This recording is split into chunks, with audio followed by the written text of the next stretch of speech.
জর্ডানের বিপক্ষে মাঠে নামার আগে বিরাট সুখবর পেল বিশ্ব চ্যাম্পিয়ন আর্জেন্টিনা, আর তাতে করে স্বস্তি ফিরে এলো আলবি সিলেস্তে শিবিরে। একাদশ নির্বাচন নিয়ে এবার আর খুব একটা ঝামেলা পোহাতে হবে না কোচ লিওনেল স্কালোনিকে গ্রুপ পর্বের শেষ ম্যাচে মাঠে নামার আগে। তবে কি এমন সুখবর পেল আর্জেন্টিনা, সেটা নিয়ে বিস্তারিত থাকছে প্রতিবেদনে।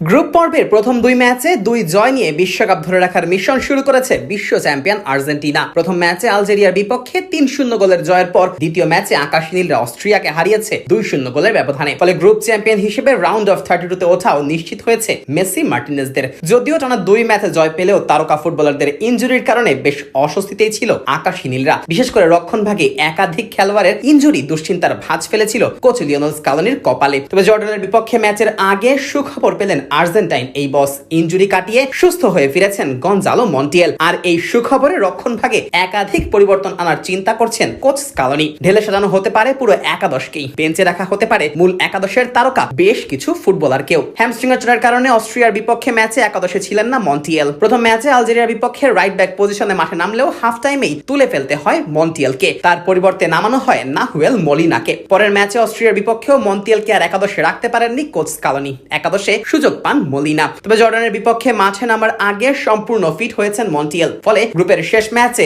আবারও তাকেই একাদশে রাখবেন আর্জেন্টাইন এই মাস্টার মাইন্ড। এদিকে জর্ডানের বিপক্ষে ম্যাচে মাঠে নামার আগে অনুশীলনে নিয়মিত খেলোয়াড়দের পাশাপাশি তরুণ বেশ কিছু ফুটবলারকেও ঝালিয়ে নিয়েছেন কোচ লিওনেল স্কালোনি। গোলবারের নিচে অনুশীলন করেছেন হুয়ান মুসো। তবে আর্জেন্টাইন গণমাধ্যমের বরাত দিয়ে জানা গেছে মূল একাদশে এমিলিয়ানো মার্টিনেজকেই রাখবেন বিশ্বকাপ জয়ী এই কোচ। এদিকে সেন্টার ব্যাক পজিশনে জোড়া পরিবর্তন আনতে পারে আর্জেন্টিনা। প্রথম দুই ম্যাচে ক্রিস্টিয়ানো রোমেরো ও লিসান্দ্রো মার্টিনেজকে সেন্টার ব্যাক পজিশনে খেলিয়েছে আকাশী নীলরা। তবে গ্রুপ পর্বের শেষ ম্যাচে এই পজিশনে দেখা যেতে পারে নিকোলাস ওটামেন্ডি ও মার্কাস সেনেসিকে। অনুশীলনে এই দুই সেন্টার ব্যাক দিয়েই পরিকল্পনা সাজিয়েছেন স্কালোনি। লেফট ব্যাক পজিশনেও আনা হতে পারে পরিবর্তন। প্রথম দুই ম্যাচেই এই পজিশনে খেলেছেন ফাকুন্দো মেদিনা। তবে শেষ ম্যাচে নিকোলাস তাগলিয়াফিকোকে শুরুর একাদশে রাখার চিন্তা করছে বিশ্ব চ্যাম্পিয়নরা। মূলত পরের রাউন্ডে যাবার আগে নিজেদের পুরো ডিফেন্স লাইনকে ম্যাচ টাইম দেওয়ার চিন্তা থেকেই এমন সিদ্ধান্ত নিতে পারে আর্জেন্টিনা। এদিকে আক্রমণ ভাগেও একাধিক পরিবর্তন আনার পথে হাঁটতে পারে আর্জেন্টিনা। দেশটির বেশ কিছু সংবাদ মাধ্যমের প্রতিবেদন অনুযায়ী মূল একাদশে দেখা যেতে পারে হুলিয়ান আলভারেজকে।